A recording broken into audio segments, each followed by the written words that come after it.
শুভ দুপুর সকলকে। আজ লাঞ্চে করে নিয়েছিলাম চিকেন বিরিয়ানি।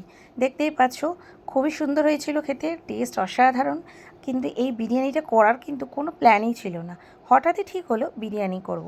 যেহেতু আজকে সকালে একটু চিকেন এনেছিলাম, তো মনে হলো বিরিয়ানিটা ঝটপট বানিয়ে ফেলি। তাই যা যা উপকরণ বাড়িতে ছিল তাই দিয়ে বানিয়ে নিয়েছিলাম চিকেন বিরিয়ানি। আর এই বিরিয়ানিটা খেতেও কিন্তু অপূর্ব হয়েছিল। আর এই রিভিউটা কিন্তু আমার মেয়েরাই দিয়েছিল প্রথমে।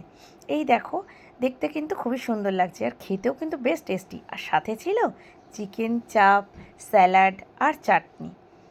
মেয়েদের খেতে দিয়ে দিয়েছি, এবার ওরাই বলুক কেমন হয়েছে। ওদের কিন্তু খুবই ভালো লেগেছে। ওদের বিরিয়ানি পেলে আর যেন কোনো কথাই নেই। দুই মেয়ে খেয়ে বলল, মা দারুণ হয়েছে, এবার থেকে চিকেন বাড়িতে এলেই আমাদের বিরিয়ানি বানিয়ে দেবে। তা কি হয়, কিন্তু অবশ্যই বানিয়ে দেবো সময় সুযোগ করে। তো বললো দারুণ হয়েছে, চলো এবার চটপট করে ওরাও খেয়ে নিক, এবার তোমরাও খেয়ে নাও। টাটা।